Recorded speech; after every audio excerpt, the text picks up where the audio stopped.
Hello friends, आज जो हम डिस्कस करेंगे क्वाड ग्रुप के बारे में और इंपॉर्टेंस ऑफ कोलिशन। जो अलायंस की क्या इंपॉर्टेंस होती है उसके बारे में आज हम डिस्कस करेंगे। तो लेट्स स्टार्ट डिस्कशन। सबसे पहले हमारे सामने आता है क्वाड ग्रुप। आखिरकार क्वाड ग्रुप है क्या? क्वाड ग्रुप में कौन कौन से मेंबर कंट्रीज शामिल है, तो उसके बारे में डिस्कस करते हैं। तो क्वाड ग्रुप के बारे में अगर हम डिस्कस करें तो क्वाड ग्रुप में 4 देश आते हैं। लाइक इंडिया एक है, ऑस्ट्रेलिया हो गए, जापान हो गए और यूएसए। ये 4 देश हैं क्वाड ग्रुप में शामिल है। अगर इसकी बात की जाए तो ये ऐसा कहा जाता है कि एक पॉलिटिकल अलायंस है, यानी एक ये राजनीतिक अलायंस है, पॉलिटिकल अलायंस है। और ऐसा कहा जाता है कि ये चारों देश आपस में इसलिए साथ आए ताकि चाइना को कंटेन किया जा सके, चाइना को काउंटर किया जा सके। अब इसकी और ज्यादा इंपॉर्टेंस इसलिए बढ़ जाती क्योंकि अभी अगर देखा जाए तो इंडिया एंड चाइना के बीच बॉर्डर डिस्प्यूट चल रहा है, यानी सीमा विवाद चल रहा है इंडिया एंड चाइना के बीच। तो इसलिए कई एक्सपर्ट्स का कहना है कि अब क्वाड ग्रुप में इंडिया को बहुत अच्छी तरीके से एक्टिवली उसमें पार्टिसिपेट करना चाहिए और जो पॉलिटिकल अलायंस है उसे कन्वर्ट कर देना चाहिए मिलिट्री अलायंस में। बहुत सारे एक्सपर्ट्स का ये कहना है। अब चूंकि ये चारों देश है, एक तरीके से कहा जाए तो चारों देशों का चाइना के साथ कुछ ना कुछ तो डिस्प्यूट है। लाइक अगर इंडिया की बात किया जाए तो इंडिया एंड चाइना का बॉर्डर डिस्प्यूट है। यूएसए की बात की जाए तो यूएसए एंड चाइना के बीच में ट्रेड वॉर अच्छा खासा चलता है। चाइना जो यूएसए की लेगेसी को बार बार एक तरीके से चैलेंज कर रहा है, तो एक तरीके से यूएसए के लिए ये भी एक चैलेंज है कि चाइना क्या है, इमर्ज हो रहा है। चाइना सुपर पावर बनने की होड़ में यूएसए को पीछे छोड़ रहा है। अगर जापान की बात किया तो जापान और चाइना के तो भाई पुराने ही रिलेशंस खराब थे। लाइक अगर जापान की बात किया तो जापान ने चाइना को अपनी कॉलोनी बनाए थे सेकेंड वर्ल्ड वॉर के टाइम पर, और दोनों के बीच बॉर्डर डिस्प्यूट भी है। ऑस्ट्रेलिया की बात की जाए तो ऑस्ट्रेलिया भी अभी हाल में ये कहना शुरू कर दिया है कि चाइना क्या कर रहा है, उनकी सिक्योरिटी पर एक तरीके से चैलेंज कर रहा है। अभी ऑस्ट्रेलिया का कहना था वही चाइना उनके EEZ यानी एक्सक्लूसिव इकोनॉमिक जोन पर एंटर किया बिना उनसे पूछे, वहां पर वो रिसर्च कर रहा था। तो एक तरीके से चारों देशों का अगर देखा जाए तो चाइना के साथ किसी न किसी तरीके से डिस्प्यूट है।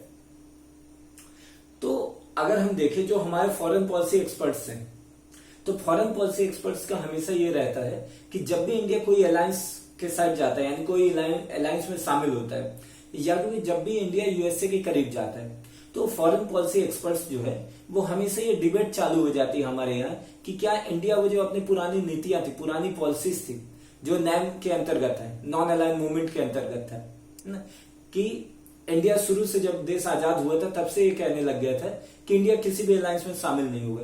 तो क्या ये जो उसकी पॉलिसीज थी उसको छोड़ रहा है और अब वो यूएसए में शामिल हो रहा है? तो ये हमेशा जो हमारे फॉरेन पॉलिसी एक्सपर्ट्स हैं उनका कहना ये रहता है।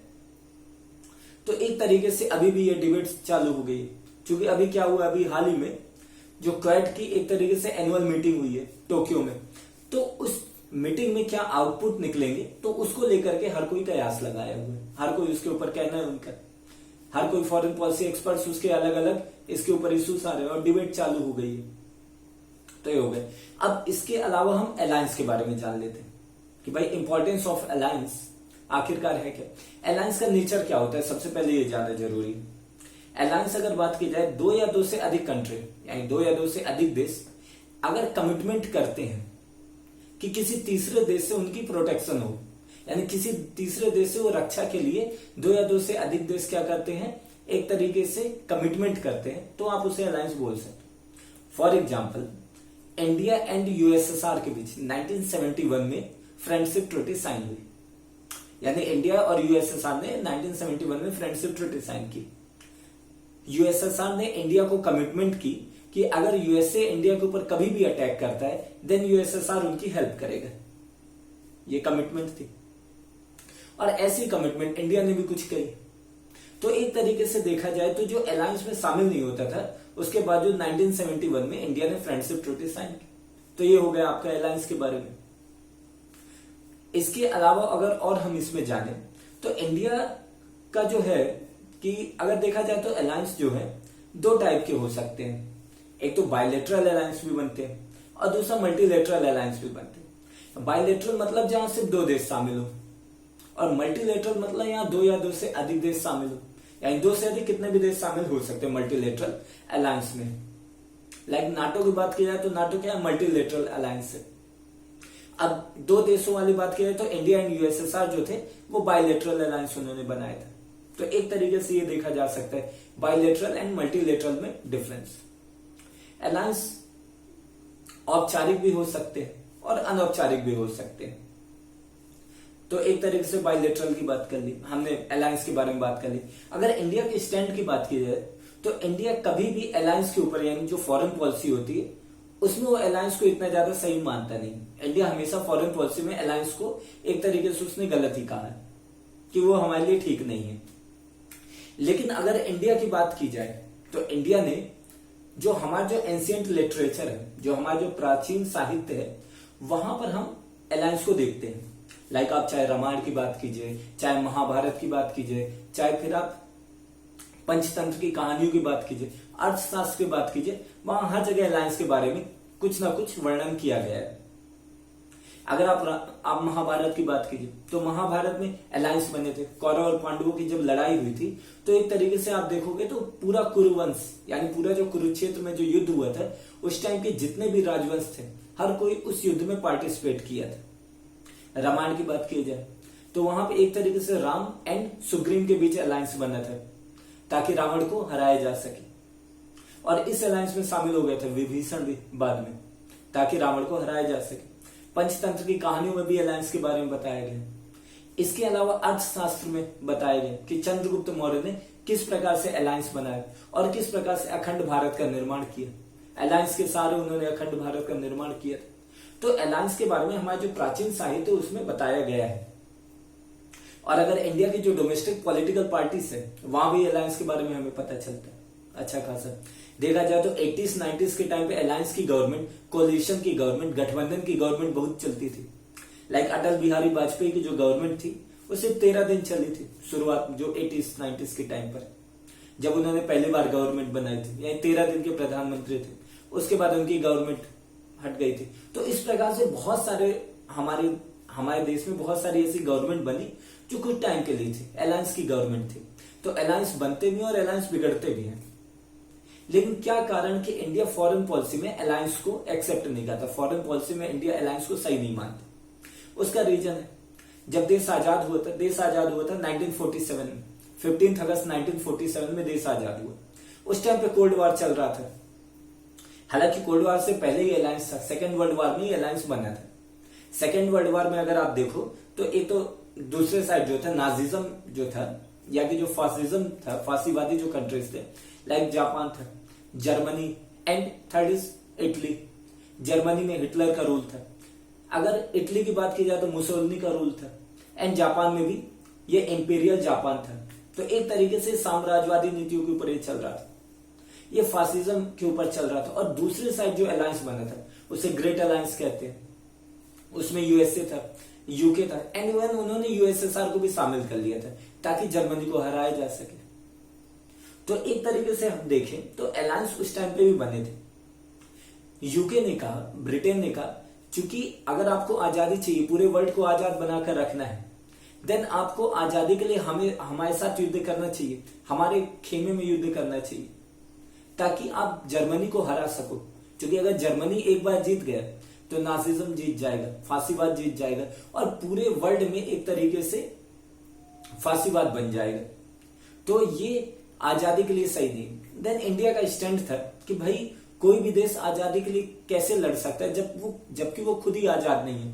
तो सबसे पहले तो जरूरी आप हमें आजादी दिलवाइए, देन फिर हम आपके साथ युद्ध करेंगे। तो ये था। तो एक तरीके से देखा जाए तो कोलिशन जो था, अलायंस था, वो सेकेंड वर्ल्ड वॉर में भी था। फिर उसके बाद सेकेंड वर्ल्ड वॉर में जैसे आपको पता है कि जापान की हार हुई। जापान के 2 शहर हिरोशिमा और नागासाकी पर यूएसए ने न्यूक्लियर बॉम्ब गिराया और जापान हार गया। जापान ने आत्मसमर्पण कर दिया, सरेंडर कर दिया। जर्मनी 2 भागों में बट गया, East Germany and West Germany. East Germany का जो था वो ईस्ट जर्मनी किसके अंडर में आया? वो आया यूएसएसआर के अंडर में, एंड वेस्ट जर्मनी यूएसए के अंडर में आया। एंड इटली तो वैसे भी उतना पावरफुल नहीं था, तो इटली भी हार गया। यूके की बात किया जाए तो यूके उतना पावरफुल था नहीं, यूके की लेगेसी पहले ही खत्म हो गई थी। अब बचते थे यूएसए और यूएसएसआर। तो कोल्ड वॉर के टाइम पे हमें 2 गुट देखने को मिलते हैं, यूएसए एंड यूएसएसआर। तो यहां पर भी अलायंस बनता है। यूएसए के साथ नाटो के ग्रुप आते हैं, North NATO and North Atlantic Treaty Organization, यहां पर आते हैं। एंड देन यूएसएसआर के साइड आते हैं वार्सा पैक्ट के अंडर बहुत सारे कंट्रीज। यूएसए के साइड आते हैं आपके वेस्टर्न यूरोप के कंट्रीज, एंड यूएसएसआर के साइड आते हैं आपके ईस्टर्न यूरोप के कंट्रीज। तो एक तरीके से दोनों के बीच में डिफरेंस था। दोनों उस टाइम पे जो आजाद हुए थे देश, लाइक एशिया के बहुत सारे कंट्रीज आजाद हुए, इंडिया के जैसे बहुत सारे आजाद हुए थे, अफ्रीका की कंट्रीज आजाद हुई थी, लैटिन अमेरिका की, साउथ अमेरिका की, तो ये सारी कंट्रीज बहुत ज्यादा आजाद हुई थी, बहुत सारी आजाद हुई थी। तो ऐसा कहा जा रहा था कि अगर इन्हें अपनी सिक्योरिटी बनाए रखना है, इन्हें अपने आप को सुरक्षित रखना है, तो इंपॉर्टेंट है आइदर आप यूएसए के गुट में मिलिए, आइदर आप यूएसएसआर के गुट में मिलिए, अदरवाइज आप अपने आप को आजाद नहीं रख पाएंगे। चूंकि इंडिया का कहना था, चूंकि हमारे जो पॉलिटिकल लीडर्स का कहना था, चूंकि भाई हमने बड़े मुश्किल से आजादी प्राप्त की है, हमने हमारी जनता के सामने कुछ वादे किए कि भाई हमें हमारे देश में डेवलपमेंट लाना है, पॉवर्टी को खत्म करना है, लोक कल्याण को सुनिश्चित करना है, वेलफेयर इंश्योर करना है। तो उसके लिए जरूरी है कि हम किसी कॉन्फ्लिक्ट में शामिल ना हो, क्योंकि कॉन्फ्लिक्ट में शामिल होना इट मीन्स, अगर यूएसए और यूएसएसआर के गुट में अगर आप शामिल हो जाते इट मीन्स आप कॉन्फ्लिक्ट में शामिल हो, और किसी कॉन्फ्लिक्ट में शामिल होना इट मीन्स आप ये सारे जो आप सामने अपने रख रहे हैं, जो आप अपनी पब्लिक से वादे किए आप उसे पूरा नहीं कर पाएंगे। देन इंडिया ने बोला कि हम ना यूएसए के ग्रुप में शामिल होंगे, ना हम यूएसएसआर के ग्रुप में शामिल होंगे, हम इवन नैम में शामिल होंगे, हम नैम बनाएंगे, नॉन अलाइन मूवमेंट, गुट निरपेक्ष आंदोलन। तो इस प्रकार से इंडिया ने कहा। तो एक तरीके से देखा जाए तो इंडिया को किसी भी प्रकार का अलायंस बनाने का वैसा है नहीं, मिलिट्री अलायंस में शामिल नहीं होना चाहता। देन यहां से तीसरा क्वेश्चन उठता है कि आखिरकार इंडिया क्या किसी भी सेकंड क्वेश्चन उठता है कि क्या इंडिया कभी भी किसी मिलिट्री अलायंस में शामिल नहीं हुआ, या कि इंडिया ने कभी किसी मिलिट्री अलायंस को बनाया नहीं। तो यहां पर जवाब आता है कि नहीं, इंडिया ने मिलिट्री अलायंस बनाया, आजादी से पहले भी बनाया एंड आजादी के बाद भी बनाया। आजादी से पहले फर्स्ट वर्ल्ड वॉर में अगर देखा जाए तो इंडिया के कई नेशनलिस्ट ने, जो राष्ट्रवादी थे, उन्होंने क्या किया, इंपीरियल जर्मनी के साथ अलायंस किया, जो साम्राज्यवादी जर्मनी थी उसके साथ एक तरीके से अलायंस बनाया, और काबुल में उन्होंने पहली इंडियन गवर्नमेंट स्टैब्लिश की थी। जैसे राजा महेंद्र प्रताप के बारे में आप पढ़ते होंगे मॉडर्न हिस्ट्री में, तो वहां पर था। और सेकेंड वर्ल्ड वॉर में नेताजी सुभाष चंद्र बोस थे, तो उन्होंने इंपीरियल जापान के साथ अलायंस बनाया था, और अंडमान एंड निकोबार में उन्होंने अपनी एक प्रोविजनल गवर्नमेंट स्टैब्लिश की थी। तो ये था। तो एक तरीके से आजादी से पहले अलायंस बनाया था और आजादी के बाद भी अलायंस बनाया। जब चाइना ने तिब्बत के ऊपर कंट्रोल कर लिया, चाइना ने तिब्बत को हड़प लिया, देन जो छोटे छोटे कंट्रीज थे लाइक नेपाल हो गए, भूटान हो गए, एंड थर्ड इज सिक्किम, इन्हें भी थोड़ा डर लगने लग गया कि कहीं जैसे चाइना ने तिब्बत को हड़पाया, चाइना ने तिब्बत के ऊपर अटैक कर दिया है, तो कहीं वो हमारे ऊपर भी अटैक न कर दे। तो हमें हमारी सिक्योरिटी के ऊपर ध्यान देना चाहिए। तो हमें किसी एक ऐसी कंट्री के साथ एग्रीमेंट करना चाहिए, ऐसी कंट्री के साथ अलायंस बनाना चाहिए जो चाइना को कंटेन कर सके एशिया में। तब उनके सामने एक इंडिया ही था, तो उन्होंने एक तरीके से इंडिया के साथ एक एग्रीमेंट साइन किया। अगर नेपाल के साथ एग्रीमेंट की बात की जाए तो नेपाल के साथ एग्रीमेंट अभी भी वही है। भूटान के साथ 2007 में 2007 में उस एग्रीमेंट को चेंज कर दिया गया।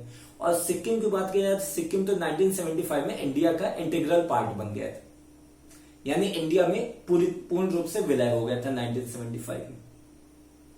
तो एक तरीके से देखा जाए तो इंडिया जो है अलायंस बनाता है।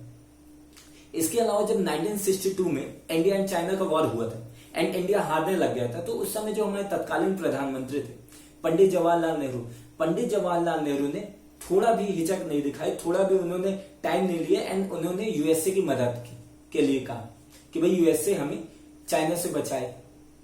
चिट्ठी लिखी थी प्रधानमंत्री जो थे उस टाइम पे। तो एक तरीके से देखा जाए तो इंडिया अलायंस बनाता है। और तीसरा 1971 में यूएसएसआर के साथ फ्रेंडशिप ट्रीटी साइन की, जिसके तहत इंडिया को बहुत अच्छा खासा बेनिफिट में मिला। तो एक तरीके से इंडिया अलायंस बनाता है। तो सेकंड क्वेश्चन तो हमारे सामने क्लियर। अब थर्ड क्वेश्चन है कि इंडिया किस टर्म में और किस कंडीशन में अलायंस में शामिल होता है, और क्या यूएसए जो है वो टर्म एंड कंडीशन हमें दे रहा है, क्या वो टर्म एंड कंडीशन हमें ऑफर कर रहा है यूएसए। अगर यूएसए की बात किया जाए तो यूएसए के एक सेक्रेटरी हैं, उनका कहना है कि जो क्वाड ग्रुप है वो आने वाले टाइम में मिलिट्री अलायंस बन सकता है। लेकिन भाई आप किसी एक ऑफिसर या किसी एक अधिकारी के स्टैंड को आप यूएसए का स्टैंड नहीं कह सकते, क्योंकि यूएसए की बात की जाए तो अभी ट्रम्प का रूल है, और ट्रम्प तो एक तरीके से वो अलायंस के विरोधी है। वो तो कभी कभार नाटो को ही क्रिटिसाइज कर देते, जापान को क्रिटिसाइज कर देते, क्योंकि जापान की अगर बात की जाए तो सेकेंड वर्ल्ड वॉर में जब जापान के ऊपर न्यूक्लियर बॉम्ब गिराया गया था तो जापान के ऊपर कई प्रकार के रिस्ट्रिक्शंस लगा दिए गए थे, जापान के ऊपर कई प्रकार के प्रतिबंध लगा दिए गए थे कि जापान इस लेवल से ज्यादा आर्मी नहीं रख सकता है, इस लेवल से ज्यादा वेपन नहीं रख सकता है, नई टेक्नोलॉजी को इन्वेस्ट नहीं, नई टेक्नोलॉजी के ऊपर नहीं काम कर सकता, न्यूक्लियर वेपन नहीं रख सकता है। तो इस तरीके से जापान के ऊपर काफी सारे रिस्ट्रिक्शंस लगा दिए गए थे। तो जो जापान की जो सिक्योरिटी थी उसमें बोला गया कि यूएसए अब जापान की सिक्योरिटी करेगा, यूएसए जापान को सिक्योर करेगा, लेकिन यूएसए जापान को ही क्रिटिसाइज कर देता है। तो फिर कैसे वो इंडिया को सिक्योरिटी प्रोवाइड, इंडिया को किस प्रकार से वो अलायंस बनाएगा एंड किस प्रकार से उसकी हेल्प करेगा। चलिए माना यूएसए इंडिया को कमिटमेंट कर भी दे कि भाई अगर इन फ्यूचर आपका चाइना के साथ युद्ध होता है, इंडिया और चाइना का युद्ध होता है, देन हम आपकी हेल्प करेंगे। लेकिन इसमें भी क्लियर नहीं है कि किस लेवल तक यूएसए इंडिया की हेल्प करेगा। क्या अपने ट्रूप्स सेंड करेगा, क्या हमें वेपन प्रोवाइड करेगा, क्या हमें फाइनेंशियली सपोर्ट करेगा, तो इसके बारे में भी क्लियर नहीं है। अब चौथा क्वेश्चन यहां यह भी उठता है, क्या यूएसए अपनी कमिटमेंट पूरी कर सकता है, क्योंकि यूएसए ने इससे पहले भी पास्ट में अपनी कमिटमेंट दी लेकिन उस कमिटमेंट को पूरा नहीं कर पाए। लाइक 1954 में 1954 में यूएसए ने पाकिस्तान के साथ एक बायलैटरल एग्रीमेंट साइन किया था, बायलैटरल सिक्योरिटी एग्रीमेंट साइन किया था, जिसके तहत पाकिस्तान का कहना था कि अगर इंडिया कभी भी पाकिस्तान के ऊपर अटैक करता है देन यूएसए पाकिस्तान की हेल्प करने के लिए आएगा। 1971-2 में अगर देखा जाए तो इंडिया ने पाकिस्तान के ऊपर अटैक किया जब बांग्लादेश आजाद होना था। तो उस टाइम पे यूएसए ने क्या किया था, बे ऑफ बंगाल में अपने सबमरीन को भेज भी दिया था, अपने वेसल्स को भेज भी दिया गया। लेकिन उसके बाद अगर देखा जाए, चूंकि इंडिया एंड यूएसएसआर के बीच में फ्रेंडशिप ट्रीटी साइन थी कि अगर यूएसए इंडिया के ऊपर अटैक करता है देन यूएसएसआर इंडिया की रक्षा करेगा। देन जब यूएसएसआर को पता चला कि यूएसए इंडिया की साइड बे ऑफ बंगाल में अपनी सबमरीन भेज दिया, देन यूएसएसआर ने भी अपनी सबमरीन भेज दी। तो इसको देख करके यूएसए ने अपनी सबमरीन को वापस कर लिया कि भाई अगर हम इंडिया के ऊपर अटैक करते हैं देन ये हम इंडिया एंड यूएसए की लड़ाई ना होकर के बल्कि ये यूएसए एंड यूएसएसआर की लड़ाई हो जाएगी। बट कमिटमेंट तो दी थी ना 1954 में पाकिस्तान को, और वो कमिटमेंट पूरी नहीं की। तो इसका नतीजा क्या निकला, पाकिस्तान की हार हुई और दुनिया के नक्शे पे एक अलग देश का निर्माण हुआ, बांग्लादेश का निर्माण हुआ। तो एक तरीके से देखा जाए जरूरी नहीं है कि यूएसए अपनी कमिटमेंट पूरी करे, ये भी एक क्वेश्चन उठता है कि भाई यूएसए अपनी कमिटमेंट पूरी करे, इसकी कोई गारंटी नहीं है। तो अब हमारे सामने ये कि भाई हम, और ये चीज हमें भी पता है, देन तभी हम अपनी सिक्योरिटी के लिए खुद ही जिम्मेदार है, खुद ही रिस्पॉन्सिबल है। हमें पता है कि भाई वार खुद के ऊपर जीती जाती है, देन हम उसके ऊपर काम कर रहे हैं। अब क्वेश्चन उठता है कि भाई इंडिया अगर अलायंस नहीं बना पा रहा है देन इंडिया को क्या करना चाहिए। देन अगर इसके ऊपर अगर हम बात करें तो इंडिया एंड चाइना के बीच अगर बॉर्डर डिस्प्यूट होता है या सीमा विवाद है तो उसमें यूएसए का क्या इंटरेस्ट है, यूएसए क्यों उसमें आखिरकार बीच में कुछ भी वो करेगा, क्योंकि ये इंडिया एंड चाइना का है ना एंगल। लेकिन अगर यही इंडिया क्या करता है, अलायंस बनाता है कुछ पर्टिकुलर इशू पर, particular issue it means Indo China जो है, यानी इंडो जो पैसिफिक रीजन है, इंडो पैसिफिक ओशन पर सी लेन सिक्योरिटी के लिए दोनों अगर एक तरीके से एग्रीमेंट साइन कर लेते हैं या कि दोनों एक अलायंस बना लेते हैं तो वहां प्रॉफिट हो जाएगा कि भैया अगर चाइना जो सी लेन सिक्योरिटी को अगर वायलेट करता है देन इंडिया एंड यूएसए दोनों वहां पर साथ मिलकर काम कर सकते हैं चाइना को कंटेन करने के लिए। तो आप वहां पर अलायंस बना सकते हो क्योंकि वहां पर इंडिया का भी इंटरेस्ट सर्व हो रहा है एंड चाइना का भी एंड यूएसए का भी इंटरेस्ट सर्व हो रहा है, देन वहां यूएसए इंडिया के साथ मिलकर काम कर सकता है। बट अगर आप बात करें India and China border dispute पर यूएसए का कोई भी इंटरेस्ट सर्व नहीं हो रहा है, देन वो वहां पर क्यों इंटरफियर करेगा। देन आप इस प्रकार का कुछ अलायंस बना सकते हैं, तो इस प्रकार के अलायंस बनाए जा सकते हैं। अब चौथा क्वेश्चन उठता है कि भैया ये जो अलायंस बनते हैं, ये जो अलायंस बन रहे हैं, वो क्या समय के हिसाब से रेलेवेंट है कि इनरेलेवेंट हो जाते हैं। तो जैसा हमने देखा है कि समय के हिसाब से ये जो अलायंस होते हैं इनरेलेवेंट हो जाते हैं। लाइक नेपाल के साथ, नेपाल और इंडिया ने एग्रीमेंट किया कि चाइना के साथ हमारी रक्षा करनी, चाइना के साथ प्रोटेक्शन करनी।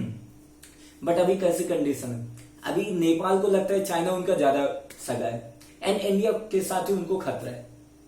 कई यानी जो नेपाल के जो पॉलिटिशियंस होते हैं, लीडर्स हैं, रिप्रेजेंटेटिव, वो कई बार इंडिया को क्रिटिसाइज करते हैं कि इंडिया जो है उनके साथ ब्रदरहुड की रवैया अपनाता है, बड़े भाई का रवैया अपनाता है। तो एक तरीके से ये है। तो अगर देखा जाए तो जो पुराने अलायंस बने हैं या कि जो पुरानी कमिटमेंट की गई, एग्रीमेंट की गई, वो समय के हिसाब से रेलेवेंट हो, ये चीज उतना नहीं है, समय के हिसाब से इनरेलेवेंट हो जाती। लाइक अगर चाइना का एग्जांपल देखा जाए, चाइना का एग्जांपल सबसे जरूरी है। अगर देखा जाए तो चाइना जो है 1950 के टाइम पर किसके साथ अलायंस बनाया था? यूएसएसआर के साथ अलायंस बनाया था चाइना ने। चाइना एंड यूएसएसआर दोनों एक अलायंस बनाए थे। फिर उसके बाद 1970s के टाइम पर अगर देखा जाए, अब चूंकि चाइना एंड यूएसएसआर इसलिए अलायंस बनाए थे चूंकि दोनों कम्युनिस्ट कंट्री थे, दोनों का एक एनिमी था, कॉमन एनिमी यूएसए था। अब चूंकि उस टाइम पे यूएसए जो था वो मेनलैंड चाइना को चाइना मानता ही नहीं था, बल्कि वो ताइवान को चाइना मानता था। तो एक तरीके से इसलिए यूएसए एंड चाइना भी डिस्प्यूट भी था। तो इस कारण चाइना एंड यूएसएसआर दोनों पास में आए थे, दोनों ने अलायंस बनाया था। लेकिन 1970s के टाइम पर चाइना एंड यूएसए करीब आ गए। उसका भी कुछ रीजन था। उसका रीजन था एक तो चाइना एंड यूएसएसआर के बीच बॉर्डर डिस्प्यूट, पहला। सेकेंड रीजन 1962 में इंडिया एंड चाइना के बीच वॉर हुआ था। उसमें चाइना का कहना था, चाइना ने स्टेटमेंट दी, क्योंकि इंडिया क्या इंपीरियलिज्म पॉलिसी अपना रहा है, इंडिया क्या अब साम्राज्यवादी नीतियां अपना रहा है, इंडिया विस्तारवादी नीतियों के ऊपर आगे बढ़ रहा है, इंडिया अब हमारे बॉर्डर पर कंट्रोल करना चाहता है, तो इसलिए हमने उनके ऊपर अटैक किया। अब चूंकि यूएसएसआर किसका अलायंस था? चाइना का अलायंस था। देन यूएसएसआर को चाइना का सपोर्ट करना चाहिए था, बट यूएसएसआर ने क्या किया? यहाँ पे इंडिया का स्टैंड लिया। यूएसएसआर ने कहा चूंकि अगर देखा जाए तो इंडिया कभी साम्राज्यवादी नीतियां नहीं फॉलो कर सकता, विस्तारवादी नीतियां नहीं फॉलो कर सकता, इंडिया इस प्रकार की कोई नीतियां नहीं फॉलो करेगा। तो एक तरीके से देखा जाए तो जब चाइना को लगा कि भैया आप हमारे अलायंस होने के बाद आप हमारा सपोर्ट नहीं करें, इट मीन्स यहां से दोनों के बीच में डिस्प्यूट शुरू हो गए। इसके अलावा और भी बहुत सारे इश्यूज थे। लाइक यूएसए जो था, यूएसए अब चाइना को मेनलैंड चाइना मानने लग गया था। देन जो पहले एक तरीके से था, दोनों के बीच डिस्प्यूट था, वो अब क्लियर हो गया था। तो अब यहां से चाइना एंड यूएसए 1970s के टाइम पे ज्यादा करीब आ गए। फिर उसके बाद